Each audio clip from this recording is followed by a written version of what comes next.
Thank you. Thank you. It's great to be here. I, I often look at what we're doing today at SpaceX, at Tesla. You know, we're landing rockets on drone ships in the ocean. We're producing millions of electric cars. And people look at that and they think, wow, success was inevitable. They think it was destined to work, that it was always obvious. I'm here today to tell you that success is never inevitable. In fact, for most of the life of these companies, failure was by far the most likely outcome. I want to talk about one year in particular, a year when it all almost ended. Because I think there are more lessons in failure or near failure than there are in easy success. I want to talk about 2008, the perfect storm 2008. To understand how bad 2008 was, you have to understand it wasn't one problem, it was three problems, three massive crises all hitting at the exact same time. And it was a perfect storm, and it almost killed both Tesla and SpaceX. Crisis one, the global financial collapse. The first thing that hit us was the macro environment. You could not have picked a worse possible time in modern history to try to raise money. 2008 wasn't just a downturn. It wasn't a normal recession. It was the Great Recession, a global financial meltdown unlike anything in living memory.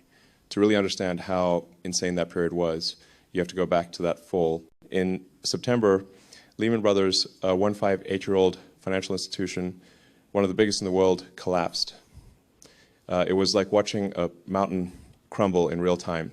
And when that happened, the entire world's financial system just froze. Banks stopped lending to each other, credit evaporated, investors panicked.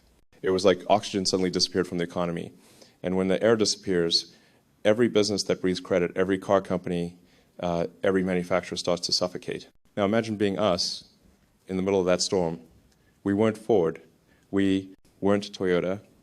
We were a tiny startup in Silicon Valley trying to build electric cars. Think about that for a second.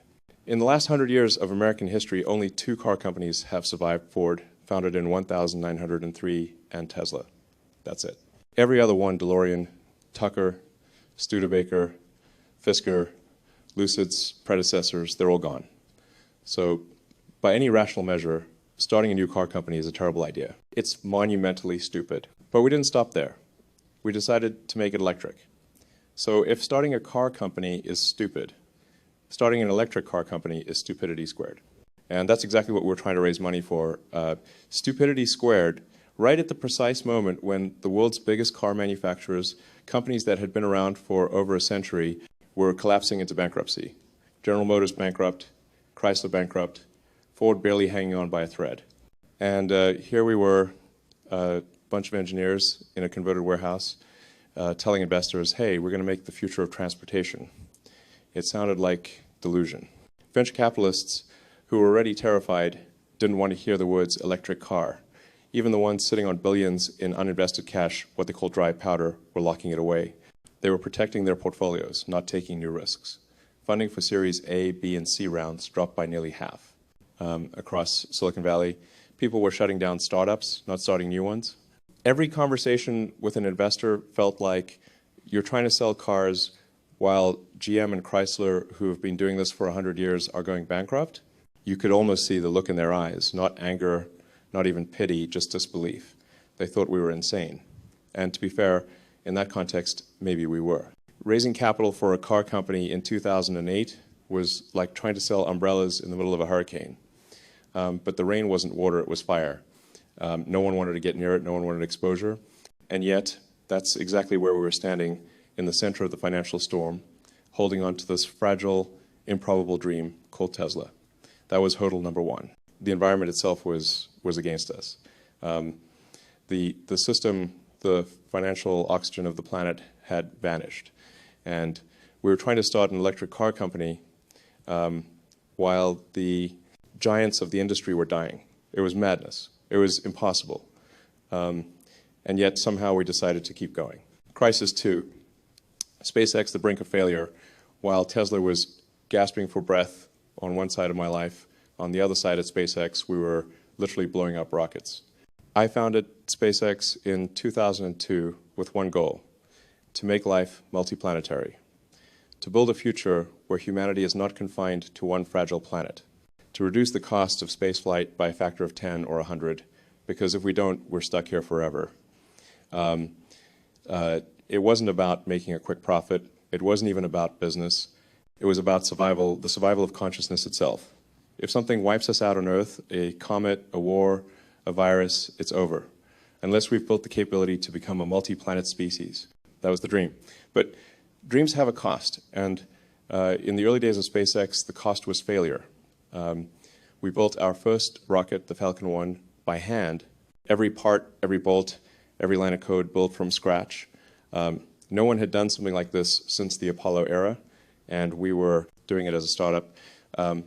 We had poured everything into it, tens of millions of dollars, most of it my own.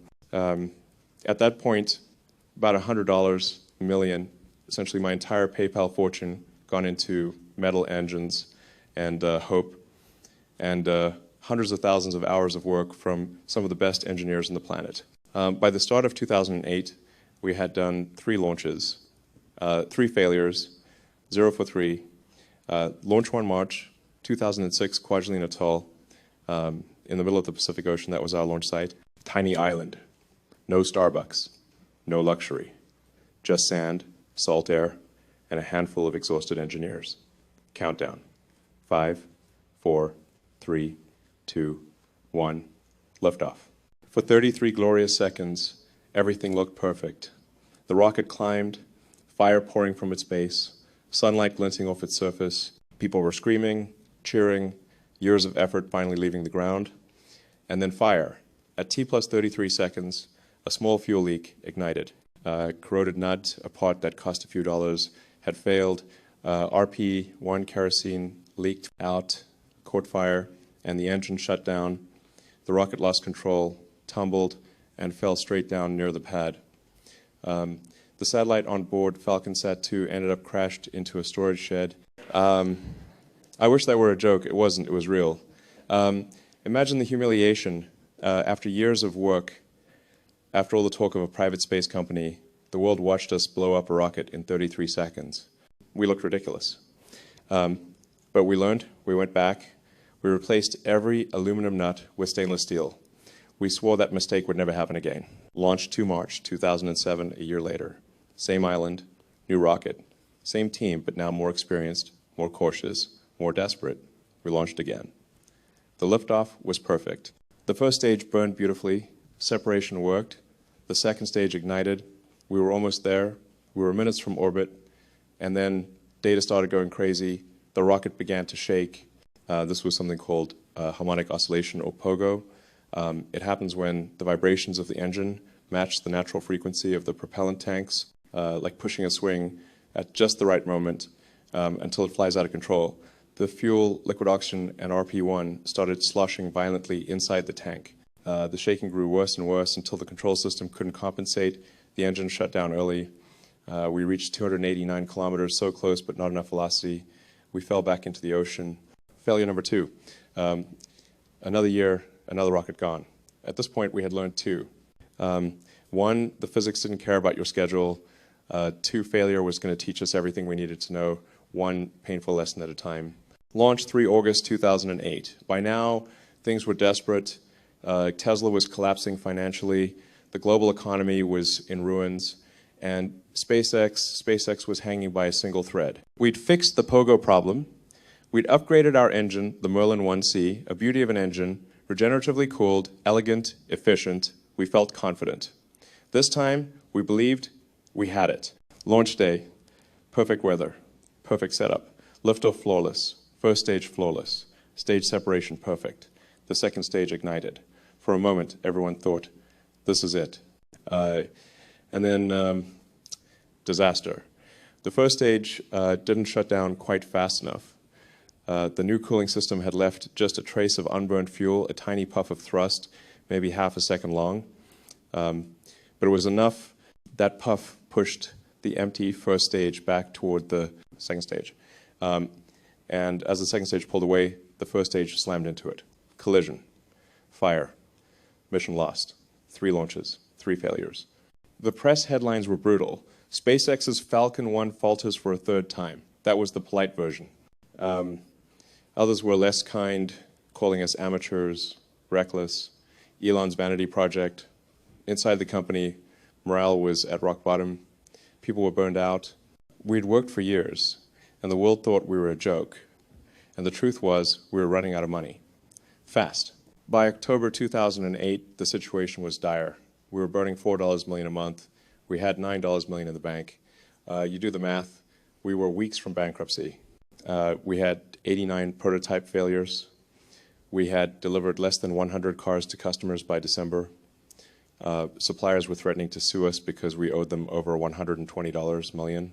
Customers who had paid deposits were demanding refunds. It was a disaster.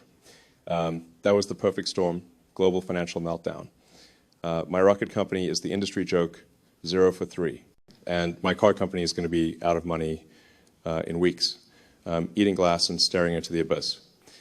People often ask me, what's it like running a startup? I have a famous quote for that. It's like chewing glass and staring into the abyss. The staring into the abyss part is the constant fear of company death. Most startups fail. So you are always facing extinction. You're constantly thinking, if I don't get this right, the company will die. That's very stressful. But the chewing glass part, that part is worse. That's when you have to do the jobs the company needs you to do, not the jobs you want to do. As CEO, you are the distiller of all the worst problems in the company. Your time is not spent on things that are going well. It is only spent on things that are going wrong that nobody else can solve. You have to work on the most pernicious and painful problems. In 2008, I wasn't just staring into the abyss, I was falling into it. And I was chewing an entire window pane. Personal and financial. I had made a lot of money from PayPal. When eBay bought us in 2002, I walked away with about $180 million post-tax. And I put all of it in. I put $100 million into SpaceX, $70 million into Tesla, $10 million into Solar City, everything I had. By the end of 2008, it was all gone. Everything. I'd invested it all in the companies. I was out of cash. I'd run out of cash about 4 months prior. I literally had to borrow money from friends to pay rent. I was broke. I was in debt. And to top it all off, as I mentioned in an interview, I'm getting divorced, by the way. So, failed rocket company, failed car company, out of money, and my marriage was falling apart. It was definitely the worst year of my life. I remember waking up on a Sunday before Christmas in 2008, and I thought, wow, I never thought I was someone who could have a nervous breakdown. But I felt this was the closest I've ever come. It all seemed pretty dark. We had enough left for one final rocket, one last chance. If the next one failed, SpaceX was dead. Tesla would likely die with it. It was all or nothing. Everything on the line. Every dream, every dollar, every ounce of belief. That was where we stood at the end of summer 2008. The brink of failure, the edge of extinction. Crisis 3, Tesla, Roadster production, hell, and then there was Tesla. People talk about the Model 3 production hell. Let me tell you, the Model 3 production hell was a tea party compared to the Roadster production hell. We started Tesla with, frankly, a staggeringly dumb assumption. We thought we could take the drivetrain technology from a small company called AC Propulsion, put it in a Lotus lease chassis, and be done. It turned out we were wrong about everything. In a shareholder meeting years later, I admitted we had no idea what we were doing, completely clueless. I thought the company's chances of survival when we started were maybe 10%. The tech we licensed, it could not be reproduced and commercialized. We had to redesign everything. Technical problem has shown. The battery. The AC propulsion pack was air-cooled. This was insane for a high-performance car. The batteries would overheat. We had to completely re-engineer it into a liquid-cooled system. Technical problem hash 2, the controls, the information system that ran the motor was analog. It wasn't digital. We had to rewrite all the code. Technical problem hash 3, the car. In the end, the finished Roadster only shared about 6% or 7% of its parts with the original prototype. It was a completely different car.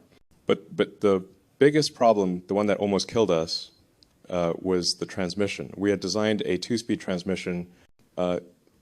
Electric cars produce insane torque, and we needed that gearbox to get the 4-second 0-60 miles per hour acceleration we had promised. And it just kept failing. We couldn't solve it. We were burning time.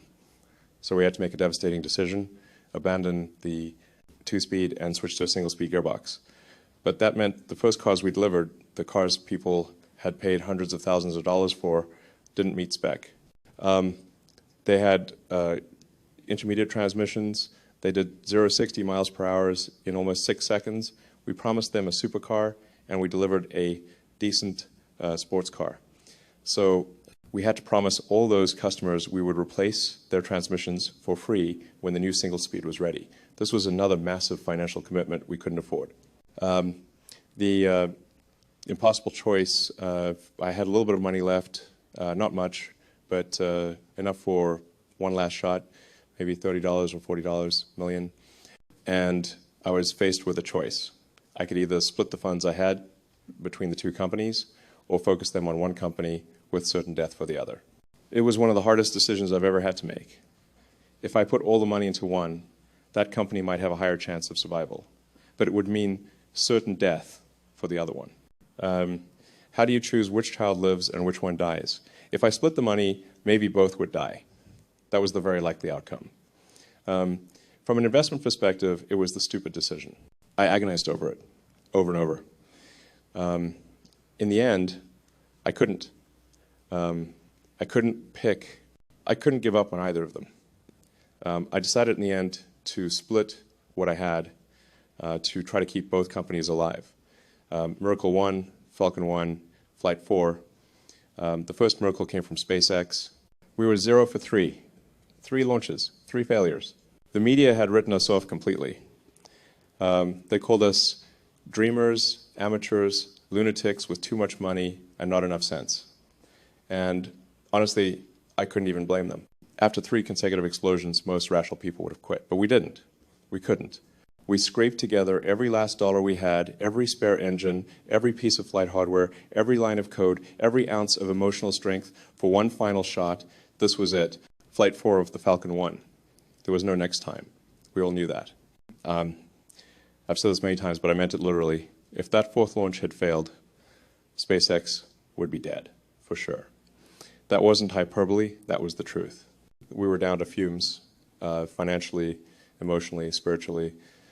Even our most loyal engineers, the ones who had followed me from PayPal and Zip2, were near breaking point. Families were exhausted. People hadn't seen home in months. We were camped out on Amelik Island, a tiny strip of land in the middle of the Pacific Ocean, part of the Kwajalein Atoll. There was no luxury, no escape. Just heat, humidity, mosquitoes, and the weight of the entire company resting on one launch pad. I remember standing there watching the rocket gleaming in the sunlight and thinking, this is it. Everything I've ever earned, everything I've ever risked, everything I've ever believed in, it's sitting on top of that rocket. It was the 28th of September, 2008, and this was the last launch we had money for. Countdown, 5, 4, 3, 2, 1. Ignition, the engines roared to life. The Falcon 1 leapt off the pad straight and true. First stage burned perfect. Stage separation clean, no collision this time. For those of us who had lived through Flight 3, that moment felt like breathing after being underwater. Then the second stage, our small Kestrel engine, ignited beautifully. Flame steady, vibration normal. It kept burning and burning and burning. Every second felt like an hour. We were all holding our breath, staring at the telemetry screen, afraid to blink. You could hear a pin drop in the control room. Then at T plus 9 minutes, 31 seconds, second stage engine cut off. Silence. Then the data came in. Velocity nominal, altitude nominal, orbit achieved. We had reached orbit the first time in history that a privately developed liquid-fueled rocket had done so. The payload wasn't anything fancy. It was just a 165-kilogram block of aluminum, a dummy we called RatSat. But to us, it was everything. It was proof. Proof that our physics was right. Proof that the rocket worked. Proof that we weren't crazy. we didn't cheer immediately. We just sat there, stunned. And then it hit the relief. Not joy, not triumph relief. Reporters later asked me how I felt, and I told them, it's great to have this giant monkey off my back, because that's exactly what it felt like, as if a weight the size of a planet had been lifted. The rocket had made it. SpaceX had survived, barely, but survived. And there was one big contract that we had been hoping for, the NASA Commercial Resupply Services of contract to deliver cargo to the International Space Station. It was the deal that could change everything. $1.6 billion, 12 flights. We had applied, we had pitched, but we didn't think we'd get it. Then 2 days before Christmas, the 23rd of December, 2008, the phone rang. It was NASA. They told us we got the contract, 12 missions, $1.6 billion. I couldn't even process it. After years of failure, months of despair, and weeks of thinking the company was over, that one phone call changed everything. I just blurted out, I love you guys, and I meant it. That contract saved SpaceX. It gave us oxygen again. It gave us a reason to keep going.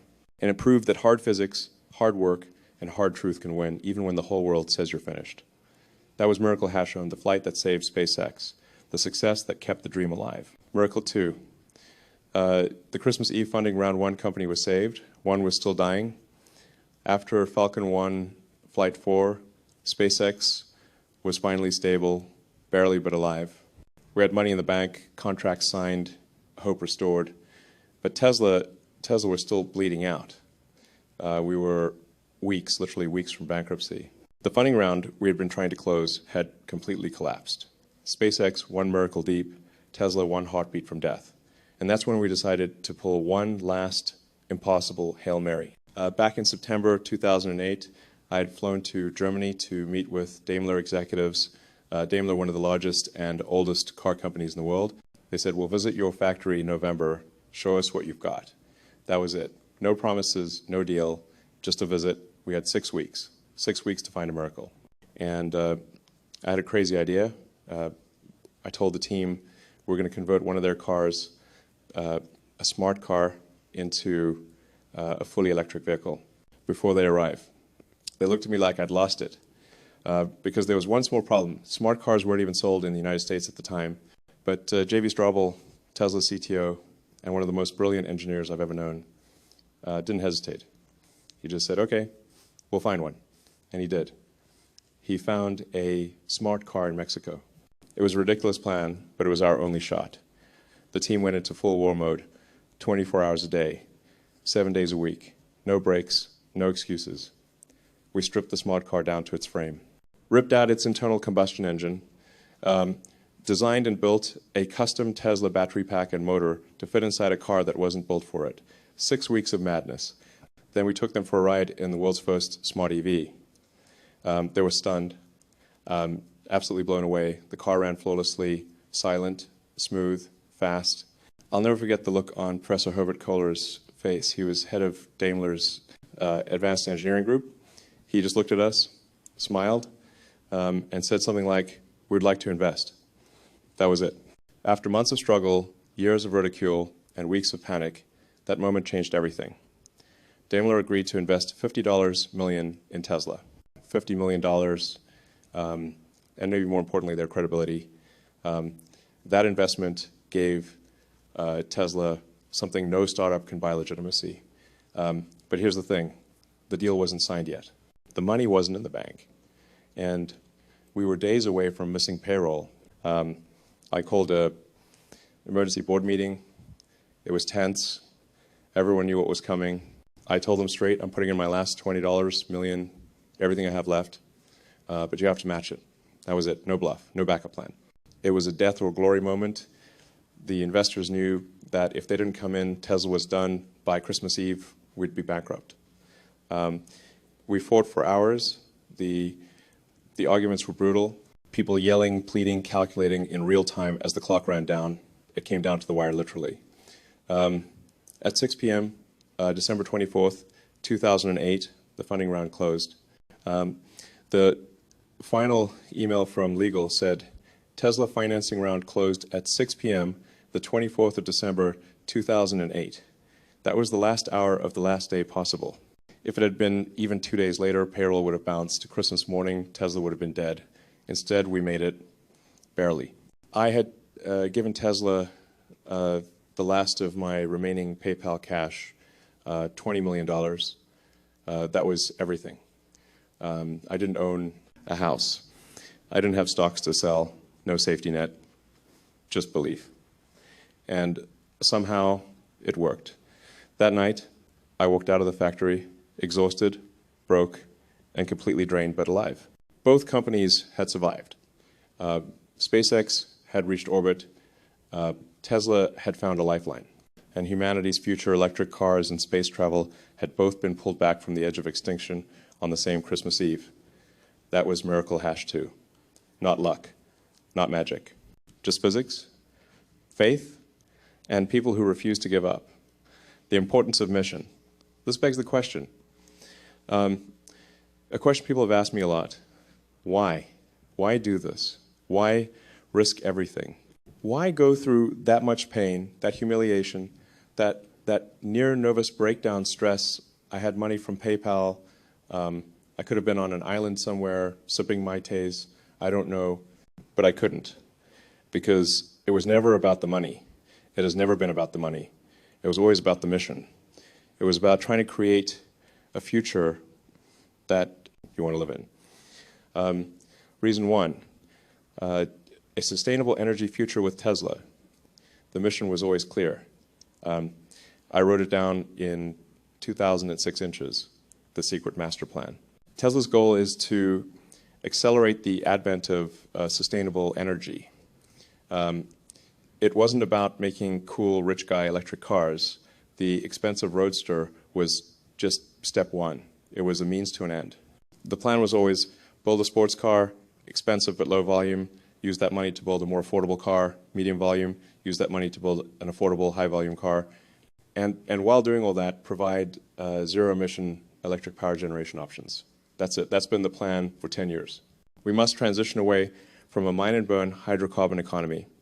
We know fossil fuels are finite, and we know climate change is a real risk. This mission is a moral imperative. It's too important to fail. So even if the chances of an electric car company succeeding were stupidity squared, we had to try. Tesla doesn't believe that caring about the environment means sacrificing quality. We want to make cars that are beautiful, high performance, fast, and just happen to be electric. We want to deliver a hardcore smackdown to gasoline cars. That's why I couldn't let Tesla die. Reason 2, making life multiplanetary with SpaceX. The mission is even more fundamental. It's not just about saving the world, it's about saving life as we know it. The future of consciousness. The mission of SpaceX is to make life multiplanetary. Why is this important? Look at the history of life on Earth. There have been 5 major mass extinction events. 5 times life has been almost completely wiped out. Asteroids, supervolcanoes, extreme climate change. It will happen again. It's not if, it's when. Or it could be something we create ourselves, like superintelligent AI, or nuclear war, or eventually the sun will expand and engulf the Earth. Life as we know it will end, unless we do something. Unless we expand beyond this one planet. Becoming a multi-planet species is like taking out insurance for life itself. We can bring the creatures, plants, and animals from Earth to Mars. Breathe life into a new planet. This is the great filter. The critical threshold is when a city on Mars can become self-sustaining. A city that can survive even if the ships from Earth stop coming. To do that, we have to reduce the cost of getting to Mars by an incredible amount. The current cost to put 1 ton on the surface of Mars is about $1 billion. We need to improve that by at least a factor of 1,000. That's why SpaceX exists. Lessons from the crucible. How 2008 shaped 2018, 2008 was a crucible. It almost burned us to ash. But what doesn't kill you, it makes you stronger. The lessons we learned from that pain shaped everything we've done since the Model 3 production hell was a bet the company situation. It was brutal, But 2008 was worse because we had nothing. We had no factory, no money, no credibility. The lessons from 2008 are why we survived the Model 3 hell. Lesson 1, manufacturing is hell. The pain of the Roadster, the 2008 disaster came down to one fundamental mistake. We depended on other people to do our core work. We depended on suppliers for the very heart of our technology. And that almost killed us. When we started Tesla, we thought we could do what every other car company does, integrate parts from suppliers, assemble them together, and ship the final product. That's how the industry had worked for 100 years. It's efficient on paper, but the reality, it was a nightmare. We depended on another company to make our transmission, and it failed. We depended on another company to design our battery pack, and it didn't work. We were an integrator, a middleman, stitching together other people's technologies, and it nearly destroyed the company. Every delay, every missed deadline, every broken part, it all traced back to one truth. We didn't own the core. We didn't control the system. We were passengers in our own rocket. And that's the first real lesson of Tesla. To survive, you must own the core technology. You must control your own destiny. That's not just a slogan. It's a law of physics applied to business. If you depend on someone else for your brain, your heart, your nervous system, you will die the moment they falter. So we decided to vertically integrate, to build from the ground up, to make the core ourselves, even if it meant pain, cost, and time. That lesson, that pain, led directly to the Model S, the Gigafactory, and the Model 3. When we began planning the Model S, we remembered every sleepless night of 2008, every broken gearbox, every overheated cell, every phone call from a supplier telling us we can't deliver. We swore we'd never be in that position again. We realized that to build a truly sustainable future, we couldn't depend on anyone else for the most critical part, the battery. So we built the Gigafactory. That was the first and hardest lesson of Tesla. Own the core, build the system, survive the hell. Lesson 2, the team is the mission. Why?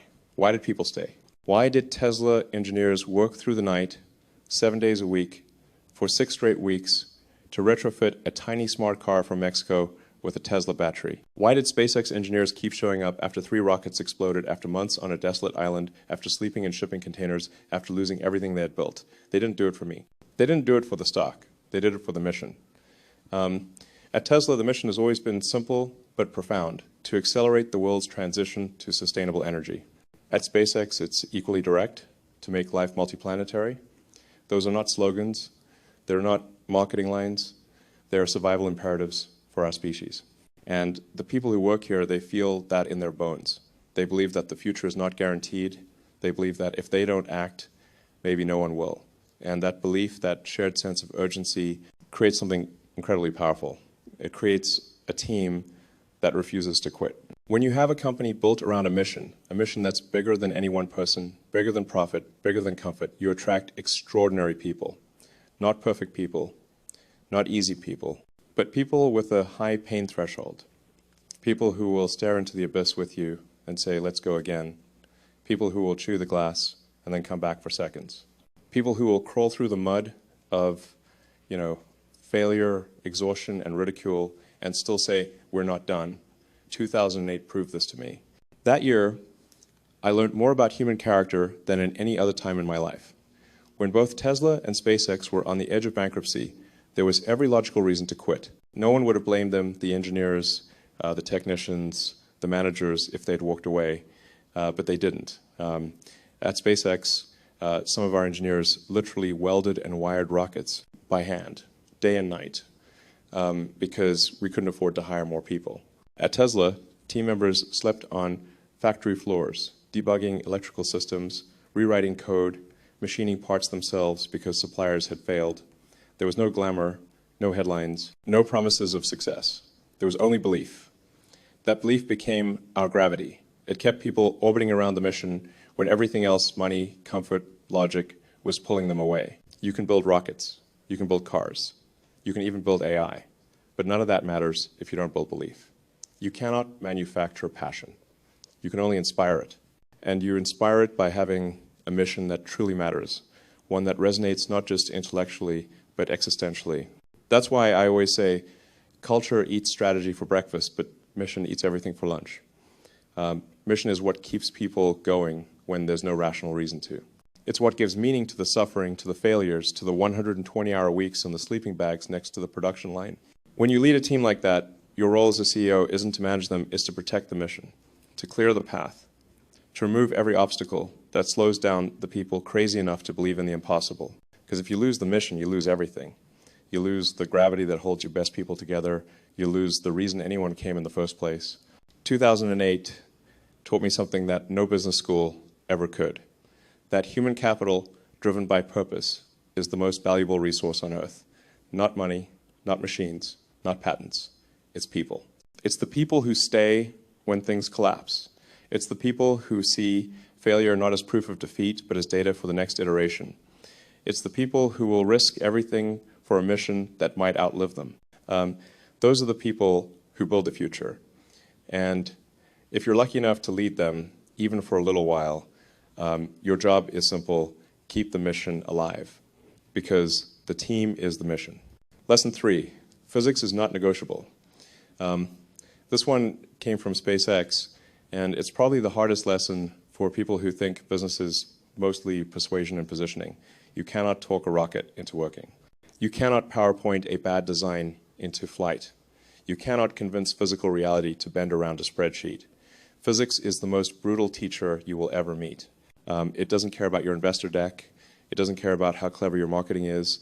It doesn't care if your PR says you're on schedule. It just evaluates your design against immutable constraints: mass, energy, materials, fluid flow, heat, and it judges you without mercy. We learned this the hard way. We learned it when a corroded aluminum nut in salt air turned an otherwise beautiful flight into a fireball 33 seconds after launch. We learned it when tanks started to oscillate and slosh fuel until an engine starved and shut down. We learned it when a tiny residual thrust, a whisper of force, pushed a falling first stage back into the second stage and destroyed both. Those failures were not management errors in the PR sense. They were violations of physics. Small assumptions, approximations, or hand-wavy justifications that sounded fine in a meeting became catastrophic in the real world. The laws don't negotiate. They don't listen to logical arguments or optimism. They just are. So here's the practical lesson. Respect the equations. Respect the models. Test your assumptions at every scale, component, subsystem, system, and never assume your intuition is enough. Too many people treat engineering like a craft that can be managed by charisma and incentives. It cannot. Engineering is a rigorous science. It requires math, measurement, and iteration. Argue from first principles. Strip the problem down to its fundamentals: mass, momentum, energy, material properties, and only then build up. Don't say this is how it's always been done. Ask what is actually true. If you do that, you find the real lever points where a small improvement in physics produces a massive system improvement. Practical things we did that mattered: stop trusting anecdotes and PowerPoints. Instrument everything. Telemetry is your truth. If the sensor says X, then X is true. Design to the data, not to the hopeful narrative. Build simple, accurate physical models. Simulations are useful, but they must be validated against test data early and often. If your model and test diverge, follow the test and fix the model. Reduce unknowns by testing the smallest element possible. If a valve might corrode, replicate the environment and test it until you understand the failure mode. If a tank might oscillate, test slosh modes on a stand before flight. Don't wait for a catastrophic demonstration. Design for margins. Nature doesn't respect your schedule, so build margins where physics is least forgiving, where you can't add margin, add redundancy, or a way to measure and react. Treat your supply chain as part of the physical system. A supplier's part is not an abstract line item, it is a component in your physics model. When we finally started treating failure as data, not as shame, not as a career-ending event, things changed. We stopped defending designs because someone presented them at a meeting. We rebuilt the models from ground truth. We fixed the nuts that corroded. We damped the slosh that vibrated tanks. And we modeled residual thrust after shutdown and changed the separation timing. Those are the kinds of physics changes that turn failures into successes. So be humble before physics, be rigorous in your methods, argue from first principles, and let reality be the referee. If you do, you can optimize systems that at first seem impossible. If you don't, No amount of willpower or narrative will save you. Physics is not negotiable. Learn it, respect it, and build with it. The call to action, I tell you this story, the story of 2008, not to scare you. I tell you this for one reason. The future doesn't just happen. The future you want will not automatically arrive. It has to be built. It has to be willed into existence. It is created by people who are willing to take massive risks, face failure, and keep going. Society teaches us to avoid risk, get a safe job, follow the predefined path. But I believe the riskiest thing you can do is take no action towards the future. The biggest risk is apathy. In 2008, I bet everything I had, not because I thought I would win, I thought I would probably lose it all. I did it because I believed that a future with sustainable energy and a future where humanity is a multiplanetary species was too important not to pursue. The odds were not in my favor, but that didn't matter. There is a saying I live by: when something is important enough, you do it even if the odds are not in your favor. So this is my call to action to you. Find your why, find your mission, find the thing that is important enough to you that you are willing to chew glass for it. It could be art, it could be science, it could be building a family or a community or a company. Whatever it is, when you find it, bet everything on it. Be persistent. Be prepared to fail. Be prepared for the pain. Be prepared for the entire world to tell you you're insane. Because if it's important enough, you'll do it. And you will never, ever give up. Thank you.